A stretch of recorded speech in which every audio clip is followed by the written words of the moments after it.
Enrique Montañés Primicia es profesor de la Universidad de Cádiz en el Departamento de Economía General y especialista, entre otras cosas, en la industria vinícola, en la conflictividad laboral en España, el mercado del trigo, el mundo agrario, etcétera. Entre su interesante producción científica, pues simplemente puedo destacar algunas cosas, ¿no? 3 interesantes monografías: grupos de presión y reforma arancelaria en el régimen liberal, transformación agrícola y conflictividad campesina en Jerez de la Frontera, narcosindicalismo y cambio político, y tienen muchísimos artículos, muchísimas colaboraciones en obras colectivas que, bueno, están centradas fundamentalmente en muchos temas. La verdad es que hay mucha variedad de temas, pero también especialmente centrada en la industria vinícola del Jerez. Y bueno, pasamos ya desde ese marco general que hemos planteado el marco histórico-económico, también social, político, hemos planteado el marco de esos empresarios, y ahora vamos a descender un poquito más, ya con ejemplos concretos, para ver cómo realmente se produce esa eclosión empresarial en estos años que estamos analizando. Cuando quieras. Bueno, lo primero es dar las gracias por la invitación a participar en este coloquio tan interesante, lleno de aportaciones tan sugerentes. Mi aportación se centra en un sector tradicional, visto que en el coloquio hay sectores muy novedosos para este periodo de los años 30. El sector al que llevo estudiando desde hace tiempo pues es un sector bastante tradicional, y realmente el reto era abordarlo en este primer tercio del siglo XX, donde las referencias que teníamos por algunos estudios bibliográficos clásicos, el de González Gordon, Julian Jeffs, López de Estudillo, es decir, el Jerez siempre ha suscitado bastante interés, pero la mayor parte de los trabajos estaban centrados en el siglo XIX, la etapa de esplendor, la etapa en la que se forman las grandes empresas, se conquistan mercados exteriores, es mayor la aportación del Jerez incluso en la generación de divisas, en la obtención de divisas para el conjunto de la economía española, pero sobre este periodo del primer tercio del siglo XX, realmente, más allá de algunas cifras globales, aprovechando las estadísticas oficiales, o el grave problema de la invasión de la filoxera, la destrucción del viñedo, o bien también todos los problemas relacionados con la conflictividad social, del que también nos hemos ocupado en otras ocasiones, pues realmente teníamos poca información.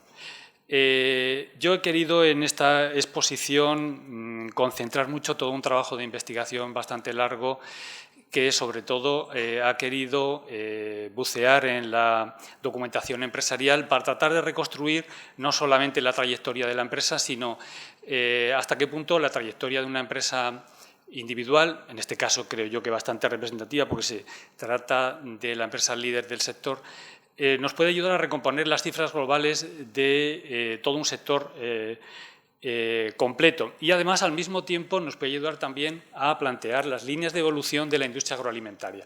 Bueno, no hace falta recordar que la industria agroalimentaria es la más importante de la historia económica española. Hoy mismo aproximadamente aporta el 22% del valor añadido del sector manufacturero, y es una historia bastante, ha estado durante mucho tiempo ahí en un segundo plano, se la ha considerado una especie de actividad menor, casi una actividad agraria, no se le reconocía ni siquiera el valor de manufactura en muchos casos, y uno de ellos el Jerez. Bueno, entonces quiero aprovechar la posibilidad de estudiar el funcionamiento directo de una empresa que ha conservado su archivo a lo largo de más de 150 años, lo cual tiene un mérito, y a nosotros nos proporciona estudiar con miles y miles de apuntes, miles de documentos que, bastante bien conservados, nos permite introducirnos en un sector y realmente incluso estudiar la cadena de valor, la comercialización. Realmente impresionante la cantidad de cosas que podemos hacer con esta documentación. Voy a tratar, en el tiempo que tenemos, de extractar. He preparado una presentación muy densa con muchísimos números, pero bueno, voy a tratar de hacer algo que pueda ser contrastado con otros sectores, y sobre todo también que nos ayude a medir la importancia de la industria agroalimentaria y en este periodo en concreto, que en las intervenciones anteriores ya se ha caracterizado como, por una parte, es un crecimiento discontinuo. Realmente los 15 o 18 primeros años del siglo no son especialmente buenos, sí los años 20. Y bueno, vemos si una empresa orientada en principio a mercados exteriores y con un sector el agroalimentario del que tenemos una imagen de cierta decadencia, estancamiento, con mercados intervenidos, regulaciones, no digamos ya el tema de las harineras, que se llega incluso a repartir la producción entre las harineras, el de las azucareras. Es decir, realmente el sector agroalimentario de este periodo es un sector muy atribulado, con muchas dificultades. Bueno, sin embargo, a partir del estudio en concreto, creo que se puede ver y apreciar que este sector caracteriza una adaptación muy singular a este periodo, un periodo en el que además los mercados exteriores se cierran, como ya veremos, y hoy mismo, en todos los debates que hay dentro del sector agroalimentario sobre calidad diferenciada, denominaciones de orígenes, control de producción, precios, etcétera, realmente sistemas de comercialización, envasado, marcas, todo esto que hoy nosotros debatimos y sobre todo las empresas debaten en la proyección europea, la proyección internacional, lo que voy a presentar es que ya está latente en este periodo y que, en cierta forma, el contexto internacional tan difícil, tan complicado, desde la Primera Guerra Mundial, realmente va a suponer un reto de enormes consideraciones y consecuencias para este modelo de empresa, ¿no? Bien, voy a hacer 3 secciones en mi exposición. Primero hablaré brevemente de la exportación del Jerez durante este periodo. Primero hablaré de cifras para tratar de establecer algún tipo de coyunturas y ya de paso también sacaré algunas conclusiones sobre el contraste que se produce entre las cifras que obtenemos de las empresas y las cifras oficiales. Realmente hay mucho abismo, hay un considerable abismo entre las cifras oficiales y las cifras de empresa, lo cual nos debe llevar incluso a replantear, pienso yo, y ahí será un argumento que repetiré a lo largo de la exposición, incluso las propias cifras del crecimiento que podemos haber elaborado puede que estén bastante, diríamos, desviadas de un cierto crecimiento real, ¿no? Y esto lo podremos ver con algunos datos que vamos a contrastar. Es decir, el conocimiento que nosotros hemos tenido básicamente del sector es un conocimiento a través de cifras oficiales y las publicaciones de los agentes, las publicaciones de los viticultores, las publicaciones de los exportadores, las publicaciones incluso de ciertos organismos reguladores, los políticos en el Senado, en el Congreso, y nos faltaba un contraste con las cifras reales de las empresas. Realmente los problemas son tal y como se han verbalizado por los diferentes grupos de presión. Evidentemente los grupos de presión están sesgando en favor de sus intereses toda la información económica que nos filtran.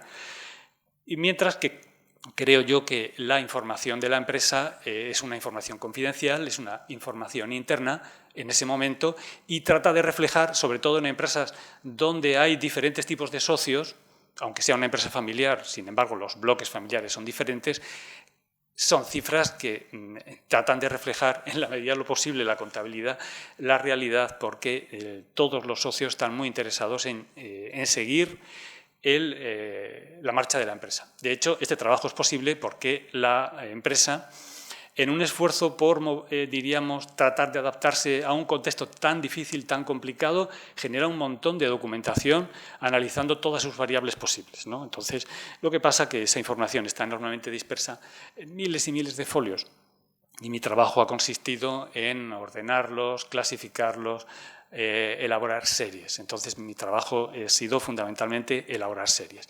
A partir de esas series contrasto la documentación oficial de las exportaciones, veo también cómo era el sector de los exportadores, un sector muy concentrado, un sector que incluso algunos autores han denominado de nueva aristocracia, los señores del vino. Bueno, creo que han sido unas consideraciones bastante exageradas, porque no estamos hablando de una nueva aristocracia, sino de múltiples iniciativas empresariales que van surgiendo de forma bastante descentralizada, según las coyunturas de los mercados, en un sector que ya desde comienzos del siglo XIX está plenamente integrado en la economía internacional, o al menos dentro del área del Gran Bretaña y su imperio. Por lo tanto, estamos hablando de algo muy arraigado a noblezas que se asientan en derechos feudales de pretéritas etapas, ¿no?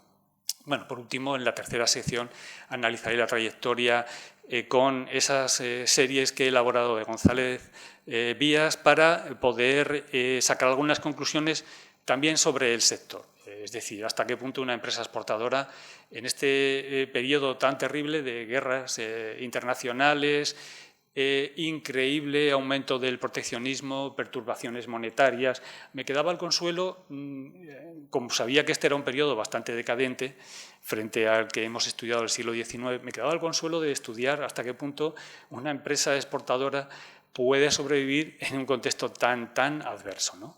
Bien, y vamos a ir ya pasando a algunas conclusiones que vamos a tratar de establecer. Lo primero es que el Jerez es realmente un sector muy antiguo, con productos que han ido evolucionando con una capacidad de adaptación a las necesidades de los diferentes tipos de consumidores, también muy elástica. Es decir, el Jerez en sí es una cantidad infinita de productos, de vinos, con una cantidad de precios, sabores y texturas incluso muy diferentes. Voy a procurar no entrar en el tema enológico porque entonces ya no acabaría nunca, ¿eh? Yo advierto y amenazo que en algunas sesiones de máster de vitivinicultura hago sesiones de 4 horas seguidas, como Fidel Castro, pero evidentemente no va a ser este el caso, sino que voy a tratar de ajustarme. Entonces, es un sector muy antiguo, con producto muy tradicional, pero al mismo tiempo es un producto que va cambiando con las sucesivas generaciones de consumidores, ¿no? En esta diapositiva he concentrado todo lo que sería el gran ciclo de evolución a partir de las cifras del sector. Estas no son cifras oficiales, son las listas de exportación que generaba el propio sector. Unas listas privadas que en algunos casos se hacen públicas cuando les interesa y en otros casos cuando hay una cierta polémica sobre el origen de los vinos que se emplean, pues no se hacen públicas, pero hoy las tenemos accesibles. Y se puede observar cómo desde esa recuperación de la economía británica a partir de los años 20 pues hay un crecimiento del mercado exterior, llega hasta el momento culminante de antes de la crisis financiera de 1866 y a partir de entonces ese enorme proceso de expansión y crecimiento del sector que hemos ya descrito en otras publicaciones sus efectos y sus consecuencias, incluso en ese momento cumbre, todas las libras que obtenía el Jerez aproximadamente representaban el 15% de todas las divisas obtenidas por las exportaciones españolas. Realmente es el momento de oro o el primer momento, la primera edad de oro del Jerez en este periodo y a partir de entonces viene pues una decadencia en lo que son cantidades. Entonces, la primera imagen que nosotros teníamos era esta evolución de cantidades que nos señalaba ya para ese comienzo antes de la Primera Guerra. He hecho realmente un corte en la Primera Guerra porque nos podemos imaginar que una actividad económica que vive orientada a Gran Bretaña y su imperio, la Primera Guerra Mundial tiene que suponer realmente un impacto muy considerable y luego todo lo que viene después. Ya antes de la Primera Guerra Mundial existía realmente una cierta decadencia. Entonces, según el momento en el que nosotros miremos, pues el Jerez, pues todo este periodo de los años 30, etcétera, pues realmente solo puede ser decadencia. Pero realmente esta no es solamente de esta primera visión, luego se ha demostrado que es mucho más compleja y más interesante que las simples cantidades. Un comentario respecto a... He podido contrastar las listas que ofrecen de cantidades exportadas los exportadores, las propias cantidades exportadas que ofrece la empresa en su contabilidad confidencial y las estadísticas que ofrece las aduanas oficiales de comercio exterior. Realmente y sé que muchos trabajos han empleado las estadísticas de comercio exterior y la conclusión, a mi entender, bueno, ya luego tengo ahí todos los datos, si alguien tiene algún interés se lo puedo enseñar. La conclusión es que las estadísticas de comercio exterior no tienen nada que ver con la realidad. Falsean las coyunturas, distorsionan la categoría de los vinos. Y no solamente si cogemos los datos globales, si nos aproximamos, porque yo mi esperanza era, bueno, analicemos aduana por aduana, analicemos la aduana de la provincia de Cádiz, veamos si han hecho una buena clasificación de los vinos. Bueno, resulta que durante muchísimas décadas, sobre todo en este periodo, me refiero a este periodo de finales del 19 y comienzos de los años 20, las cifras que indica la aduana de Cádiz realmente son muy pequeñas comparadas con las que ofrecen los exportadores. Y no digamos ya el disparate de los precios. Como sabéis, las valoraciones de comercio exterior están hechas por unas valoraciones oficiales que en un principio podrían tener cierta relación con el precio de los productos, pero que ya con el paso del tiempo perdieron cualquier conexión con la realidad. Entonces, mi conclusión es que las estadísticas de comercio exterior no sirven para valorar ni las cantidades ni los precios. Si todos los productos del comercio exterior están hechos como el Jerez, realmente tenemos un problema, ¿no? Esto es mi aportación de este contraste. Bueno, centrándonos ya desde los años 90 y entrando ya hasta los años 30, realmente es para llorar la evolución en cantidades. Esa línea de tendencia es claramente negativa, aunque podemos consolarnos viendo que a partir de, en un momento determinado, viendo que el peor año es 1917, que es casi el periodo, recordemos, de la guerra submarina a ultranza por parte de Alemania. Lógicamente, las dificultades de transporte bloquean cualquier posibilidad de exportación. Luego hay un repunte general, que es un repunte económico en parte de 1918, 1919, luego está la famosa recesión del 21, es decir, que es un buen indicador de la coyuntura internacional, y luego es muy interesante los años 20. Entonces, realmente parece que no vuelve a recuperar ni muchísimo menos los niveles anteriores del siglo XIX. Y entre medio ha ocurrido además el desastre de la filoxera, que ha dejado sin viñedo a toda la zona y ha habido que replantearlo. Es decir, que desde este punto de vista el sector es un sector en retroceso, en principio, a partir de estos indicadores. Bueno, abajo simplemente son los promedios quinquenales que nos ofrecen ese punto más bajo que es la Primera Guerra Mundial y la recuperación, evidentemente, dentro de los niveles tan bajos que se habían alcanzado en 1914 y 17, también esa etapa de inestabilidad monetaria tan difícil. Para las empresas exportadoras es muy complicado decir los giros, es decir, las ventas en esos momentos de perturbaciones monetarias. Y luego es muy interesante la recuperación.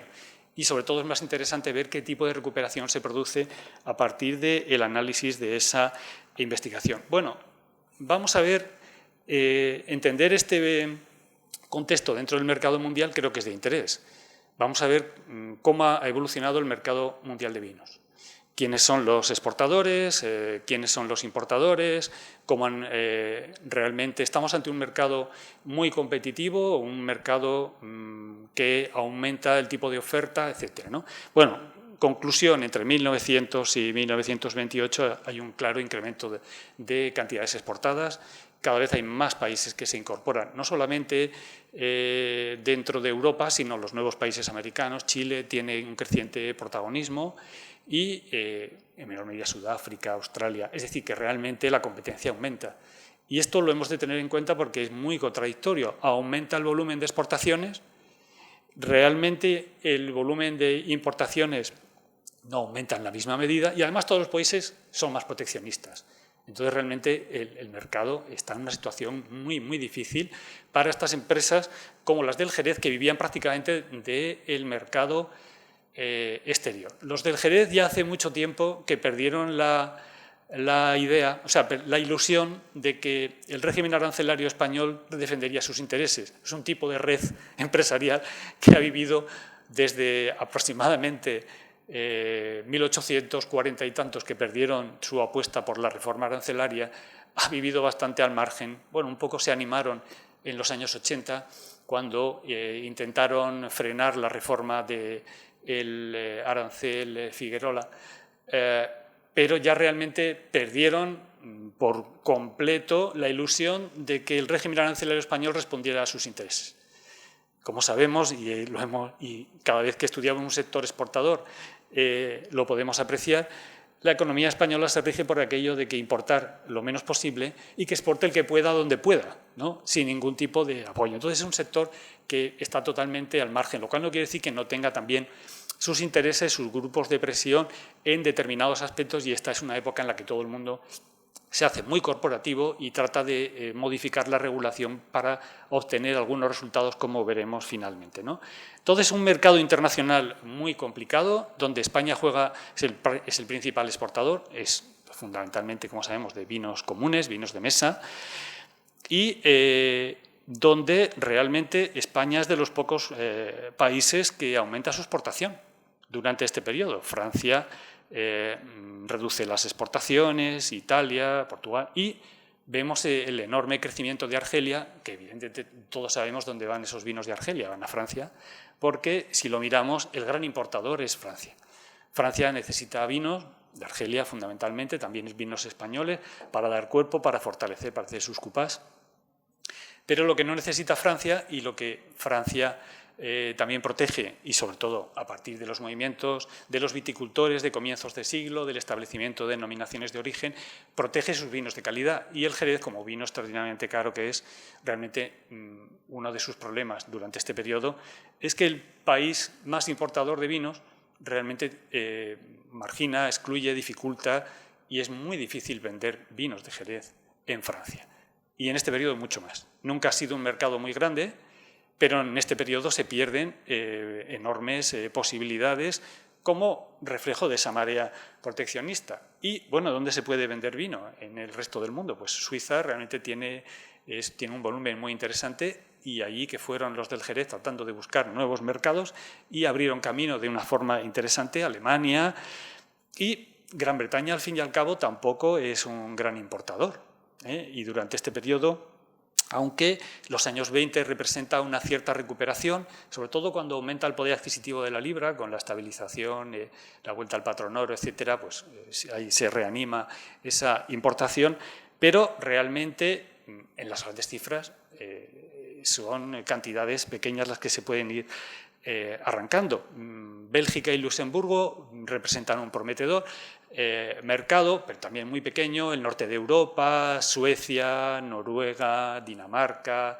Alemania, pero como podemos ver, con cantidades muy reducidas. Estados Unidos representaba un mercado muy interesante, ya luego hablaremos para el caso del Jerez, y se hunde por completo, como sabemos, con la enmienda constitucional de la prohibición y luego la restrictiva ley Volstead, que a partir de 1920 impide la comercialización de vino y de todo tipo de alcoholes, etcétera, etcétera. Realmente un nuevo problema, obstáculo en este contexto. Bueno, Latinoamérica representaba también un cierto y esperanzador espacio donde poder vender, pero realmente las posibilidades durante esos años 20 también fueron pequeñas. Bueno, el consumo de vino tampoco es para echar cohetes su evolución. Francia es donde más consumo de vino hay per cápita, mercado muy difícil. Italia, un mercado también muy protegido. España, un mercado donde el Jerez tampoco ha tenido un desarrollo extraordinario. Y el resto son países que realmente tienen consumos menores. Por lo tanto, vender un vino tan caro como el Jerez en este periodo era especialmente difícil, complicado, no sé realmente las cuestiones que pudieron realizar, ¿no? Y en concreto, miremos estos dos mercados que tenían, sobre todo en los años 80, tanta importancia. Las importaciones británicas de vino, ya hemos dicho, retroceden continuamente, se animan en los años 20, en los años 30 de nuevo en la recesión, y sobre todo estas importaciones francesas de vinos de licor que fueron tan importantes en los años 90 cuando caduca el convenio, el Tratado de Comercio con Francia, pues realmente se pierden las ventajas, y no solamente eso, sino que se aumenta los niveles de protección. Bueno, el resultado es terrible en términos de cantidades. Bueno, esta caída de las ventas, lógicamente, tiene sus repercusiones en el tema de los valores. El Jerez representa el 5% de las cantidades exportadas de vino español durante este primer periodo, en la primera década del siglo XX, pero el 13% del valor. Es decir, que es extraordinariamente caro. Incluso hoy mismo, si comparamos las estadísticas de valores, hoy esta diferencia sigue manteniéndose. Es decir, que en ese sentido es lo que va a distinguir. Ahí he calculado yo lo que representaría el valor de las exportaciones de Jerez sobre el conjunto del valor de las exportaciones españolas. En la medida que cae el valor, las cantidades pues cada vez representan menos, y de cerca de un 5%, 4,5% en los años 90 pasa a, antes de la Primera Guerra Mundial, en torno al 1%. Bueno, el 1% tampoco está demasiado mal para un sector que ya había quedado tan disminuido. Y esto lo he hecho con precios de González Vías, o sea, con el precio medio, porque hablaremos luego de que los precios son enormemente dispersos, variados, y yo lo que he hecho es un precio medio del valor vendido, del vino vendido. Y a partir de ahí podemos calcular ingresos y podemos ver, en definitiva, qué representa esto, ¿no? Bien, segundo capítulo. ¿Quiénes son los exportadores de Jerez? Podríamos decir que el Jerez es como cualquier otro sector de la industria agroalimentaria, tiene su fase agrícola, su fase industrial y su fase comercial. El Jerez, ya desde esa etapa de esplendor a mitad del siglo XIX, era un sector extraordinariamente amplio. Podríamos hablar de miles de personas implicadas en la fase agrícola, viñistas, viticultores, en la fase industrial, es decir, los que se dedican a la elaboración de los vinos, la crianza, el envejecimiento, los almacenistas, los bodegueros de todo tipo, y la fase de comercialización que en un principio estaba muy concentrada en algunas casas de exportadores que, en definitiva, tenían los contratos de distribución. Podemos definir al exportador como aquel que adquiere el producto en la zona de producción y es el encargado de llevarlo al mercado de destino. En principio, un exportador no hace falta ni que tenga capital, le pueden prestar, por lo tanto, no hay demasiadas barreras de entrada para ser exportador. Tienes que tener un cierto conocimiento de los tipos de vinos y, sobre todo, lo que tienes que lograr es un contrato de distribución con el Jerez. Fue, en un principio, a partir de un camino relativamente fácil, establecer contratos de distribución con grandes wine merchants, o sea, grandes importadores. Es decir, que normalmente los exportadores no se han ocupado de la distribución en los países de destino, sino que la distribución la dejaba en manos de grandes mayoristas. Eso fue una ventaja porque les facilitó en un momento de expansión un gran dinamismo, pero luego veremos que va a convertirse en una gran desventaja. Bueno, hay muchos exportadores, incluso en este periodo tan malo, estamos hablando de casi más de 250 exportadores diferentes. O sea, en realidad, nada, diríamos, próximo a una especie de aristocracia cerrada, lo cual no quiere decir que no haya un grupo reducido de grandes empresas que tengan una posición dominante en la comercialización, que por la capacidad de obtener redes de comercialización durante este periodo. Y más o menos he hecho una redistribución por volumen de exportación, no por ingresos, que eso evidentemente resultaría más complicado porque no tenemos todas las contabilidades ni todos los ingresos, pero bueno, la cantidad puede ser aproximada. Y entre 1900 y 1925 hay una estructura muy parecida en la que hacia los años 20 las 5 primeras empresas son las responsables del 45% de las ventas. Bueno, es un grado de concentración bastante notable, pero pensemos que hay más de 100 empresas que pueden tener el 17%. Es decir, que relativamente es bastante fácil exportar. Repito, la cuestión clave es el contrato de distribución. Por lo tanto, las empresas exportadoras tienen muy diferentes modelos. Podemos hablar de empresas integradas con grandes inversiones, es el caso de la empresa que nos ocupa y que hemos estudiado, y podemos hablar de exportadores que realizan esta actividad de comercialización en mercados exteriores de forma ocasional, o de forma ininterrumpida, o sea, en diferentes coyunturas, y en definitiva pueden ser o bien almacenistas o pequeños comerciantes locales que en un momento determinado pueden tener acceso o los vienen a buscar grandes comerciantes de vino británicos o de otros países.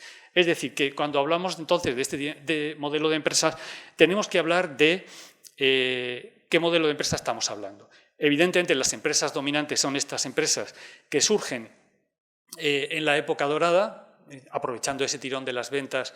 Realmente, si durante 20 años crecen las ventas por encima del 10%, estamos hablando de una etapa de acumulación de capital gigantesca. Es decir, y este es el periodo en el que muchas de estas empresas, digamos, tienen su origen, lo cual no quiere decir que haya una continuidad y todas hayan conseguido sobrevivir. Es decir, empresas que tuvieron una enorme acumulación de capital durante 20 o 30 años, luego desaparecieron en la bancarrota. Es decir, la gestión de esos activos también, sobre todo en las coyunturas difíciles, son complicadas. Bueno, centrándonos en este caso, y es el que nos sirve como referencia.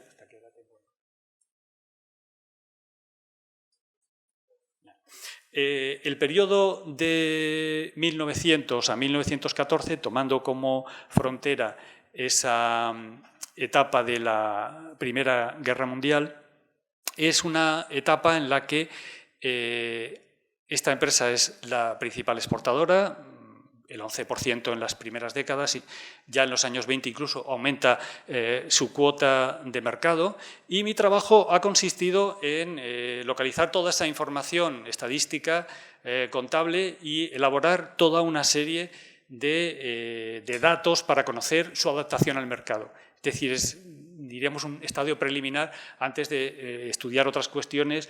No he empezado a hacer un estudio sobre los socios, la distribución del capital. Bueno, sí que tengo que decir que ya en esta etapa esta empresa es una empresa que tiene su sede en Londres. Es decir, ya no es una empresa durante muchos años, durante el siglo XIX su empresa ha tenido su sede social en Jerez, pero en este periodo no es extraño que después de todo ese recrudecimiento del proteccionismo de los años 90, pues hayan decidido establecerse en Londres, aunque pueden existir otras razones de tipo personal, porque en el origen del capital hay dos grandes familias: los González, los productores locales, y los Bayas, el wine merchant, el origen, es decir, los grandes distribuidores británicos, los grandes importadores británicos. Y en esta etapa es la segunda generación la que se ocupa de la gestión. Y como fundamentalmente el área de mercado era el Imperio Británico, desde ahí es donde llevaban a cabo su desarrollo. En definitiva, todo este material que ha servido para elaborar las series eran mensualmente elaboradas, se elaboraban en Jerez, porque toda la base de operaciones está en Jerez, toda el área de producción está en Jerez.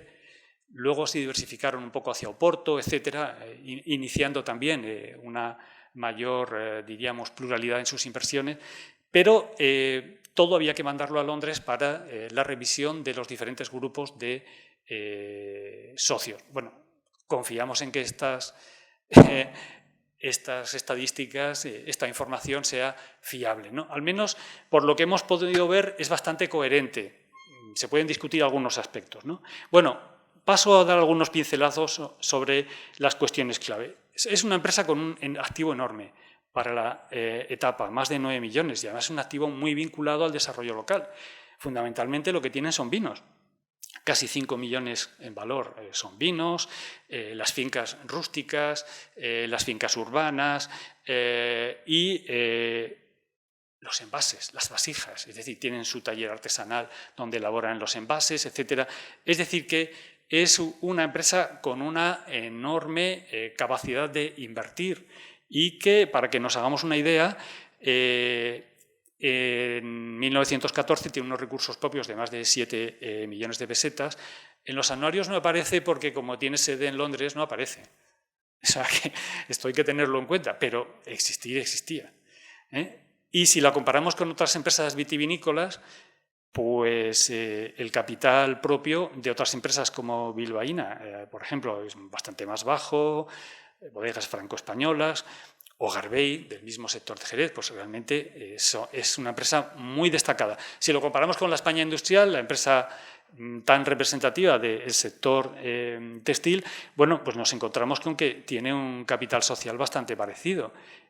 Capital desembolsado estamos hablando, no estamos hablando de capital nominal, sino de capital desembolsado. Y si la comparamos con una azucarera, con la Sociedad Industrial y Agrícola del Guadairo, pues realmente está en esa línea. Es decir, cuando, como vemos, tiene un volumen de actividad supuestamente menor, ¿no?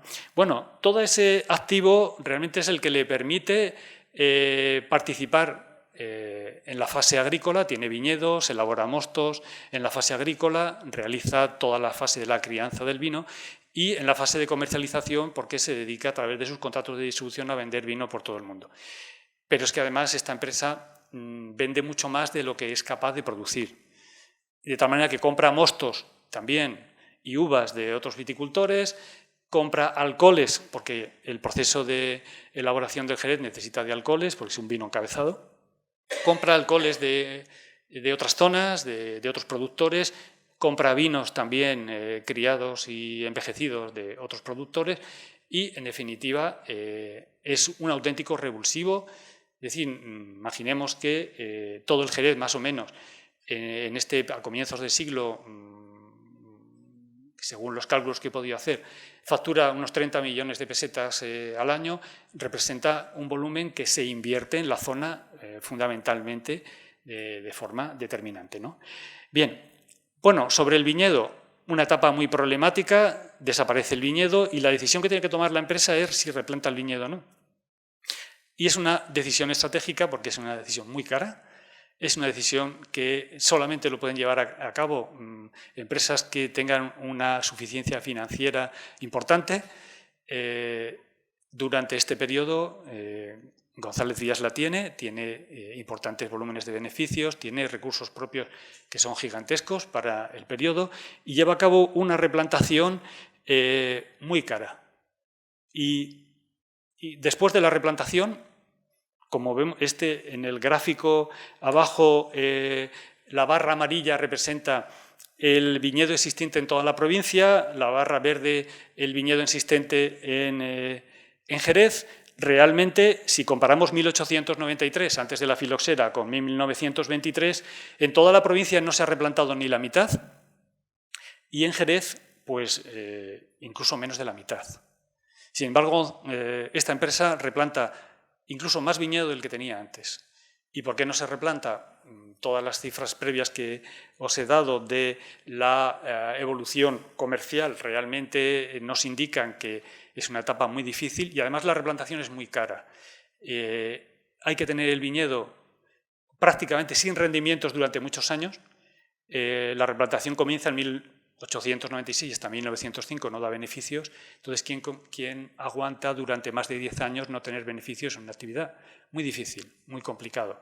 Realmente, en este sentido, tener una empresa integrada con enormes capacidades y exprimiendo todo el valor absoluto, el valor añadido que permite la fase diríamos, la fase industrial y la fase de comercialización, es lo que en definitiva va a permitir a González Díaz llevar a cabo esta replantación, que es bastante exitosa porque se consigue mejorar el rendimiento, la rentabilidad en física, es decir, la productividad física del viñedo de Jerez es extraordinaria.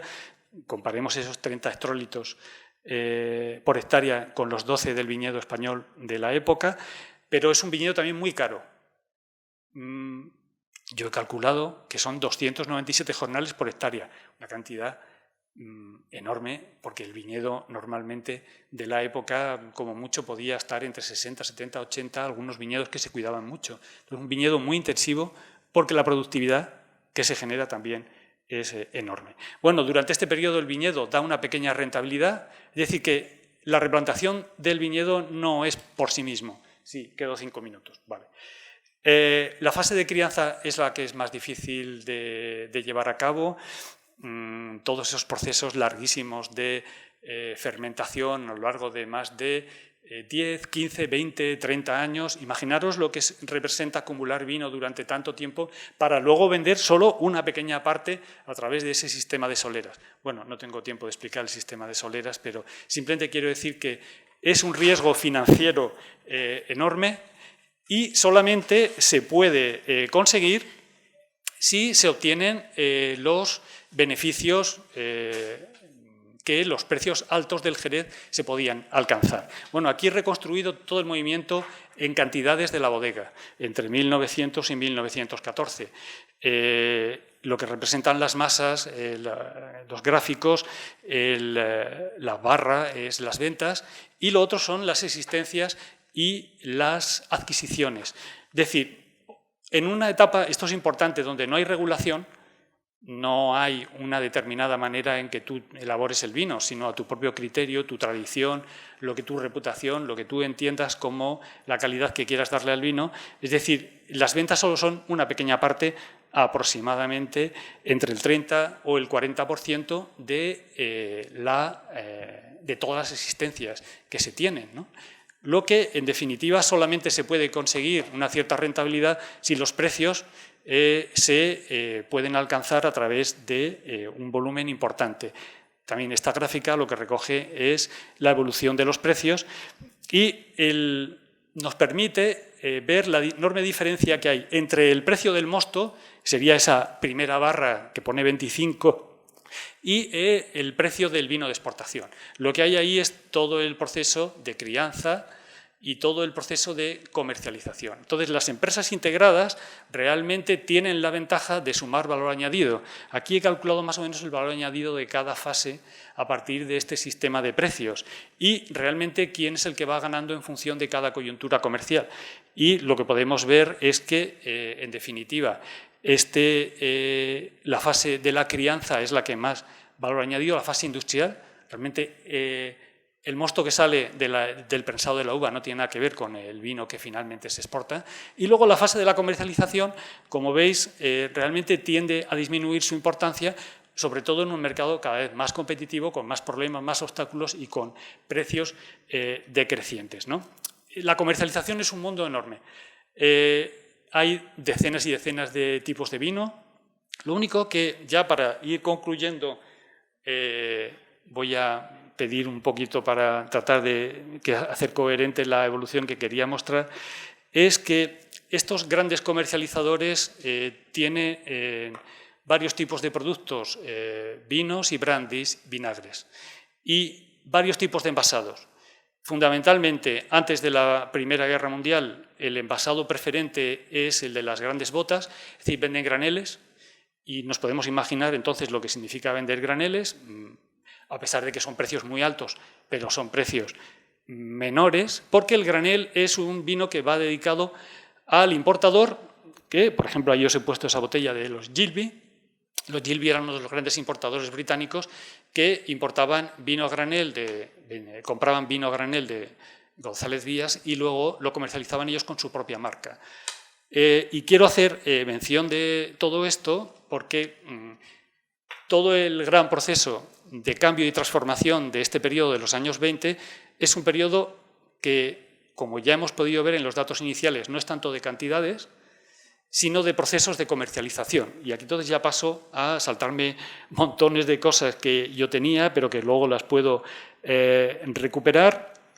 Y me quedo con esto. El vino a granel realmente representa en precios, en pesetas por hectolitro, que ya hemos dicho que es un vino a granel de Jerez enormemente caro. Como vemos, el vino embotellado, es decir, con la marca del comercializador se pueden alcanzar unos precios estratosféricos, ¿no? Entonces, lo mismo podemos decir del brandy en botellas. Conclusión. Realmente, antes de la Primera Guerra Mundial, tanto esta empresa, y me da la impresión que todas las demás, no tenemos los datos de todas las demás, fundamentalmente venden graneles, pero ya había alcanzado un esperanzador, diríamos, un promedio de ventas, un alcance importante del mercado nacional, que sobre todo estaba ese 25% de la facturación se obtenía porque el mercado nacional, el mercado español, se había hecho con un método de comercialización fundamentalmente en botellas. Es decir, frente a las marcas de los grandes distribuidores extranjeros, diríamos internacionales, en España ya se opta por controlar más la distribución y es una distribución al minorista y es una auténtica revolución en el proceso de comercialización. Bueno, entonces, la rentabilidad que se puede obtener en una empresa de este estilo depende mucho de los precios y de las cantidades. A final de la Primera Guerra Mundial, la rentabilidad, después de haber alcanzado unas rentabilidades bastante impresionantes, era de realmente el 1,7% sobre recursos propios que, para lo que era el Jerez, indicaba realmente un retroceso muy considerable. Bueno, he analizado las diferentes cuentas, lo que cada una de las secciones de empresa, cada uno de los productos aporta a los rendimientos de la empresa.